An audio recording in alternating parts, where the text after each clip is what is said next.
Welcome, my dear friends. Today we will discuss about the second chapter. The chapter title is Steam and Steam Generator. So specifically, in this chapter, we will discuss about formation of the steam, then different enthalpies related to the steam. We will try to understand the importance of the steam table, as well as we will discuss about boiler and its types. And in the last discussion, we will talk on boiler mountings and boiler accessories. So this whole chapter is divided into two sessions. So today we will talk about the steam formation and properties of the steam. And in the next session, we will discuss about the boiler and its classification. So let's talk about the formation of the steam at the constant pressure. So first of all, let's talk about what is vapor. So under normal working conditions, fluids which can exist in a liquid as well as a gaseous states are known as vapor. Examples are steam, ammonia, freon, etc. Vapor do not obey ideal gas equation and ideal gas law like Boyle's, Charles and Galussac laws. So today whatever we are going to talk about, that is nothing but the properties of vapor, because the steam comes under the criteria of the vapor. Before we talk about the formation of the steam, let's talk about the pure substance. So a pure substance is one which has a homogeneous molecular structure and invariable chemical composition. Pure substance can exist in any of three phases like solid, gaseous and liquid. But its molecular structure and chemical composition is always remain same in all conditions. The best example is water. So we can say that water is a pure substance. Now let's talk about the formation of the steam. So here initially we have ice at minus, we can say that 10 to minus 15 degrees centigrade. Then we apply some heat. So the ice will be converted into the water if the heat supply is constant. So that water will be converted into the steam. So here we would like to talk about the formation of the steam from the ice, and we will plot its diagram on the temperature versus enthalpy. So we will plot a diagram, or you can say that we will plot a relation between temperature and enthalpy during the formation of the steam. So let's consider let's consider 1 kg of ice at minus 15 degree or minus 10 degree centigrade. So when we have a ice at minus 10 degree centigrade, it has no, you can say that the heat, means here our reference point is heat is 0, and the atmospheric pressure is applied. As we know that the standard atmospheric pressure is 101.325 kilopascal or 1.01325 bar, because 1 pascal is equal to 10, 1 bar is equal to 10 raised to 5 pascal. You must remember this relationship.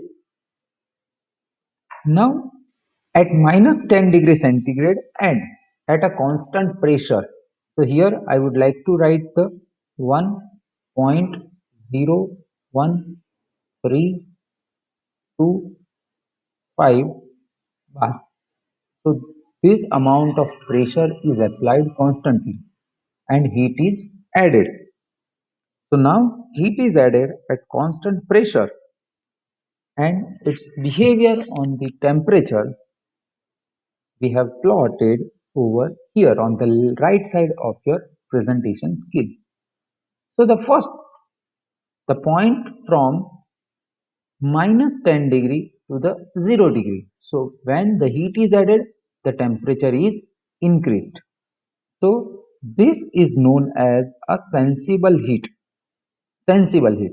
So sensible heat is that kind of heat where the temperature increase but phase does not change. Means whether your ice is at minus 10 degree or whether it is at 0 degree, the temperature is changed but phase is not changed. So that kind of heat is known as a sensible heat. So the sensible heat is added to the ice and its temperature will increase up to the melting point, means up to the 0 point. So this is known as a sensible heat. Now still the heat is added. It means at 0 degree ice to 0 degree water, because here melting starts. So this is known as a latent heat of water. What do you mean by latent heat? Latent heat, it means temperature remains constant but phase change. So here the temperature 0 degree to 0 degree, but now the ice will be converted into the water. So the latent heat is added and ice starts melting at its melting temperature. Now ice converts into the water from and at 0 degree. So heat added during this process is known as a latent heat of fusion of the ice. Now we are at this location, means right now we have a pure water, a liquid phase. Now still we add some or we increase when we add some heat, the temperature is increased. So on the further addition of heat, water temperature will increase up to its saturation temperature. Saturation temperature is known as a boiling point. So this is known as a saturation temperature, and that's only it is marked as a Ts. So this Ts, that is equivalent to 100 degrees centigrade. So on the further addition of heat, water temperature will increase up to its saturation temperature, and saturation temperature of water is 100 degree. So this point which I have marked, it is known as a saturated liquid state, or we can say that here we have a saturated water. In simple terms, we have a boiling water. Still we have not converted that water into the vapor. So here we have a saturated water. So this is again known as a sensible heat. Why sensible heat? Because here temperature is increased, but here we had a water and over here we have a water. Means phase does not change. So if temperature change but phase does not change, that is known as a sensible heat of the water. Now if we still add some heat, so we are over here. So this is known as, here we have a saturated liquid and here we have a saturated vapor. Means the phase will be changed from liquid to the vapor. So this is known as a latent heat.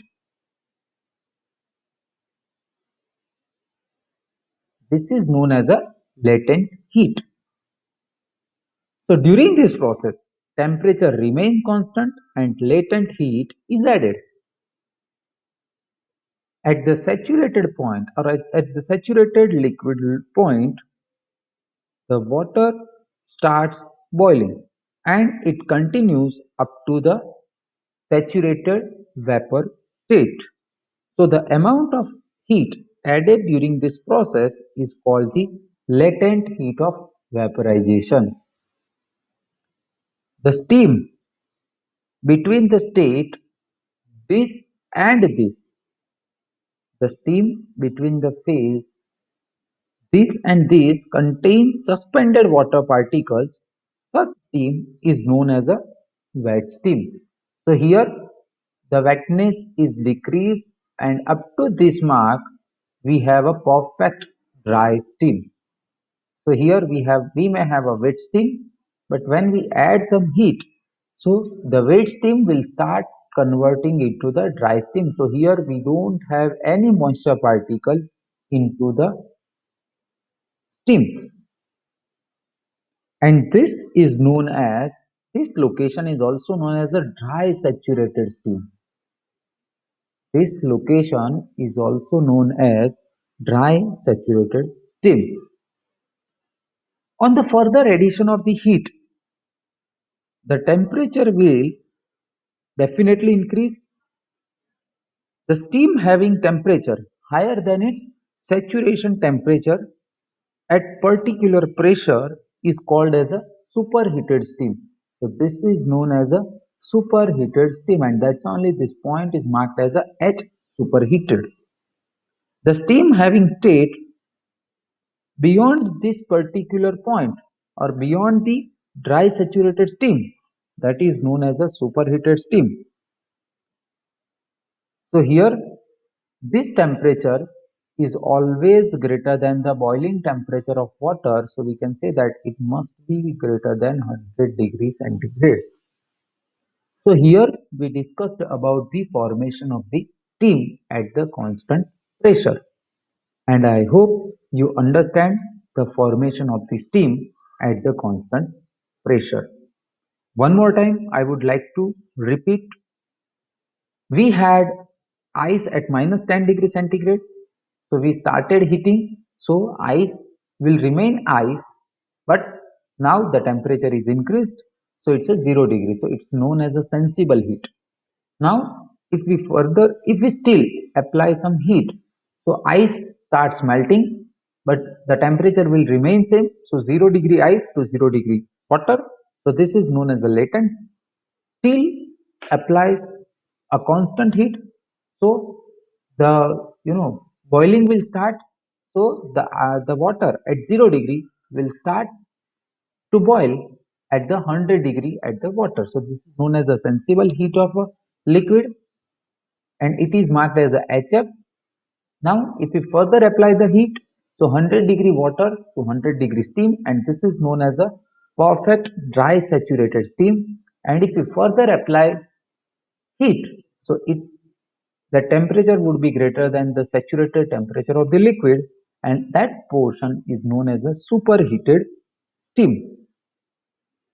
Now let's talk about the enthalpy of the steam. So here we will discuss about the enthalpy. And as we know that from the first law of thermodynamics, the heat is added at constant pressure is equal to the enthalpy change of the substance. So here the heat is added, that is also representing the enthalpy behavior. So this x direction can also discuss about the enthalpy H. So the first is enthalpy of the saturated liquid. So this HF is known as the enthalpy of the saturated liquid. So what do you mean by enthalpy of the saturated liquid? The amount of heat required the amount of heat required to produce 1 kilogram of saturated liquid from the 1 kilogram of a 0 degree water at a constant pressure, that is called as the enthalpy of the saturated liquid. So here the equation HF HF is equal to enthalpy of the saturated liquid is equal to CPW. It means the specific heat of a water in multiplication with T saturated minus 0. 0, that is the temperature. Why 0? Because 0 is the freezing point of the water. So T saturated minus 0. So here we can say that the CPW value, that is equal to 4.187 kilojoule per kg Kelvin. And I think in your higher secondary education, you perform some experiment to calculate the specific heat of a water. So that value is 4.187 kilojoule per kg Kelvin. So here we can calculate the enthalpy associated this point. So CPW, that is 4.187, and T saturated, and as we know that the saturation temperature is nothing but the boiling temperature, and the boiling temperature of water, that is equal to 100 degree. So from that equation you can calculate the enthalpy of the saturated liquid. Means at that particular point the amount of energy the water has. So that is nothing but the enthalpy of the saturated liquid. Now let's talk about the enthalpy of the vaporization. So enthalpy of the vaporization, that is equal to amount of heat required to convert 1 kg of water, 1 kg of water from the saturated liquid state to the saturated water state. So this point, this HFG, that is known as the enthalpy of the vaporization. Now let's talk about the enthalpy of the dry saturated steam. So the enthalpy of the dry saturated steam is the amount of heat required to produce 1 kg of saturated water, saturated water to the a perfect dry saturated steam. So this particular point is known as the amount enthalpy of the dry saturated steam. Or in between, you can say that it's a HFG. So here we can say that this is a HG, this is HF, and in between we have a HFG. So HF stands for the enthalpy for the saturated liquid, HFG stands for the enthalpy of the vaporization, and HG stands for the enthalpy of the dry saturated steam. So here you have a wet steam, here you have a in between dry steam and wet steam, and here you may have a perfect wet steam. The general equation for the Hg, that is equal to Hf plus X into Hfg. Now, what do you mean by this X? X is known as a dryness fraction. So, dryness fraction value varies from 0 to 1. Now, let's talk about the mathematical implication of this particular equation. Suppose we have a perfect wet steam, means dryness fraction is 0. So, when we put X is equal to 0, your equation will be HF, and HF is nothing but this state. Suppose we have a perfect dry steam. It does not contain any moisture particle. It means X is equal to 1.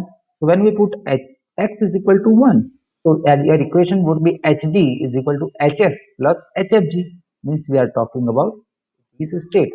So here the dryness fraction is 0 and here your dryness fraction is 1. And I hope you understand the difference between the enthalpy of the saturated liquid, enthalpy of the vaporization, and enthalpy of the dry saturated steam. Now the fourth, that is known as the enthalpy of the superheated steam. So when the heat is added, this is known as the enthalpy of the superheated steam. So the heat is added to the dry saturated steam. It becomes superheated steam. And the amount of heat required to produce 1 kg of superheated steam from the this point, and this is known as the triple point of the water. So from the triple point, that is known as the enthalpy of the superheated steam, and the equation is H superheated, that is equal to Hg plus Cps in bracket T superheated minus T saturated. So let's talk about the Hg. So from this equation you can calculate the value of the Hg. So Hg plus, this is not CPW, this is CPS. CPS stands for the specific heat of a steam, and the value of specific heat of a steam is the 2.1 kilojoule per kg Kelvin. So don't club these two values. the specific heat of a water that is 4.187, where specific heat of a steam that is equal to 2.1 kilojoule per kg Kelvin. In bracket T superheated minus T saturated, as I told you, T superheated must be greater than 100 degrees. So suppose T superheated is 120. So here it's a 120 minus 100. So when you solve this equation, you may find the value of the H superheated. In simple word, we can say that the value of HF is less than the HFG, is less than the HG, is less than the H superheated. Okay, so this is the lowest value and this is the highest value. And I hope you understand the enthalpy of this steam. Now let's talk about some more about that enthalpy of this steam. So the first is the degree of superheat. So the degree of superheat is nothing but amount of heat required for superheating the steam from the dry saturated steam to the superheated steam. So here the degree of superheat, that is nothing but the in bracket T superheated minus T saturated. This temperature difference is known as the degree of superheat. The second is dryness fraction versus wetness fraction. So simply, dryness fraction is ratio of the mass of the dry saturated vapor to the total mass of the wet vapor. So generally, dryness fraction is measured in terms of the X. So X is equal to mass of the dry saturated steam. It means mass of the steam plus total mass. So mass of the steam plus mass of the moisture particles. So it's a water. And that value lies between 0 to 1. If it's a 0, it means it's a wet steam. If it's a 1, it's a perfect dry steam. Now, let's talk about methods to measure the dryness fraction. So, there are four methods to measure the dryness fraction. The first is a bucket calorimeter. The second is a separating calorimeter. The third is a throttling calorimeter. And the fourth is combined separating and throttling calorimeter. And the last point is pros and cons of the superheated steam. And this part I would like to give you as a self-study. So you just try to figure out what are the advantages and disadvantages of the superheated steam. And this is all about our first half of this particular chapter. In this particular session, we discussed about the formation of the steam and enthalpy of the system. In the next lecture, we will discuss about the how to read the steam table, because the steam table is a reference material to obtain the values of the uh, enthalpy of the dry saturated steam, enthalpy of the vaporization, superheated steam. So here we have a reference material, but how to read it? So we will discuss about the we can say that the steam table, and then we will discuss about the boiler and its classification, as well as we will discuss about the boiler mountings and accessories, so you may understand more about the working of the boiler. So see you in the next lecture. Till then, have a great weekend. Bye.